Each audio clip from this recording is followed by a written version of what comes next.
Hello everyone, আসসালামু আলাইকুম। সবাই কেমন আছেন? আশা করি সবাই ভালো আছেন। সারাদিন বৃষ্টি আর বিকেলে ঘোরাঘুরি, এই দুইজন পাগল বানিয়ে ফেলেছে। ঘুরতে তাদেরকে নিতেই হবে, তো এই বৃষ্টির মধ্যে তাদের আবদার পূরণ করতেই বের হয়ে গেলাম ঘুরতে। তো বৃষ্টির মধ্যে আর কই ঘুরবো, তো তাদেরকে নিয়ে একটু রেস্টুরেন্টে গেলাম। তো বিকেলবেলা গেছি আর ওয়েদার খারাপের কারণে রেস্টুরেন্ট পুরো ফাঁকাই ছিল, অত লোকজন ছিল না। তারা এখন খালি পেয়ে কোথায় বসবে সেটাই ডিসিশন করতে পারতেছিল না, কারণ রেস্টুরেন্ট পুরাই ফাঁকা ছিল। আর ফ্যামিলির সবার সাথে গেলে অনেকই মজা লাগে। তো আমরা যেই অর্ডার করে দিয়েছিলাম অনেক কিছু, তো এখানে ছিল chicken pasta, Naga pasta, French fry. তো বাচ্চাদের জন্য আবার নিয়েছি চিকেন ফ্রাই। তো এখানে একটা লুচি প্লেটার ছিল, এটাও আমরা ট্রাই করেছি।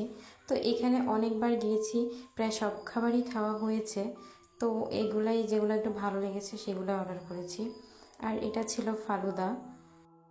আর এই তো ওরা এখানে খাচ্ছে আর আমি ওদের নিতেছিলাম।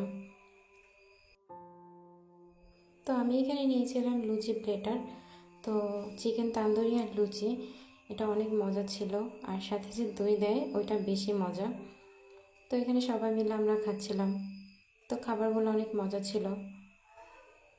ঘুরতে গেলে মন ভালো লাগে, ওয়েদার যতই খারাপ হোক ঘোরা উচিত। তো আমাদের খাওয়া দাওয়া শেষ, আমরা বিল পে করে এখান থেকে খাবার পার্সেল নিয়ে তারপরে চলে এসেছি। তো আজকের ভিডিও এই পর্যন্তই। সবাই ভালো থাকবেন।